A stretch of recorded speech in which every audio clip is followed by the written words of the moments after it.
Number में कहता क्या है पता है?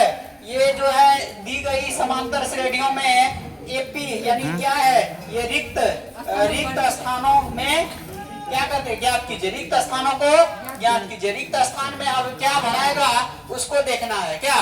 तो 2 नंबर का क्वेश्चन है आप लोगों को। क्या पहले है इस प्रकार का डब्बा, क्या है डब्बा, उसके बाद 13, उसके बाद डब्बा, उसके बाद 3, उसके बाद कुछ नहीं। तो ध्यान देना है आप लोगों को। इस प्रकार का क्वेश्चन बताया भी गया है।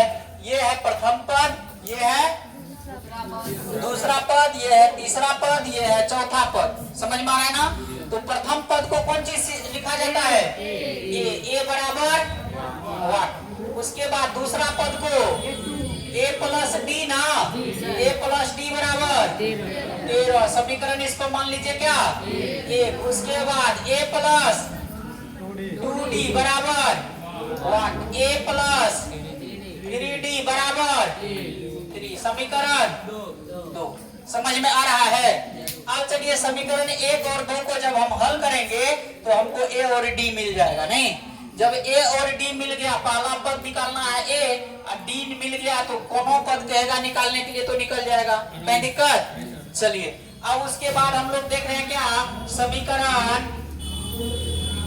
2 माइनस 3 से, 2 माइनस 1 से, 2 माइनस 1 से। समीकरण 2 में जो है 1 को घटा देते हैं। ये है a plus 3d equal to 3, ये है a plus d equal to 13। इसको माइनस कर रहे हैं ना, तो ये क्या होगा, माइनस a से a कट जाएगा ना। ये 3d में से d गया, कितना बचा 2d।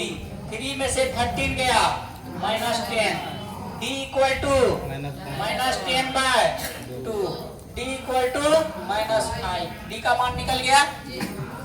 अब यदि d का मान निकल गया तो d का मान समीकरण 1 या 2 किसी में रखेंगे तो a का मान निकल जाएगा, कहीं प्रॉब्लम।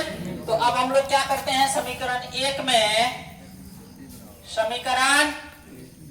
में d बराबर माइनस 5 मान रखने पर, अब देखिए समीकरण 1 क्या है, ये है a प्लस डी की जगह पर कितना रखेंगे माइनस 5।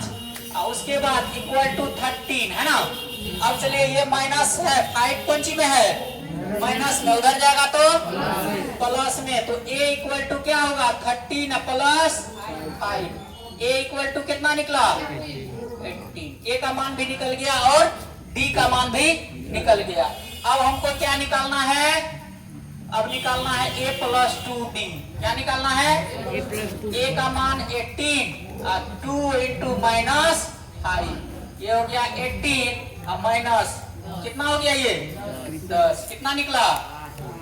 अब फिर क्या निकालना है, a भी निकल गया और a प्लस 2d भी निकल गया। समझ में आ रहा है ना, कहीं प्रॉब्लम। चलिए लिखिए।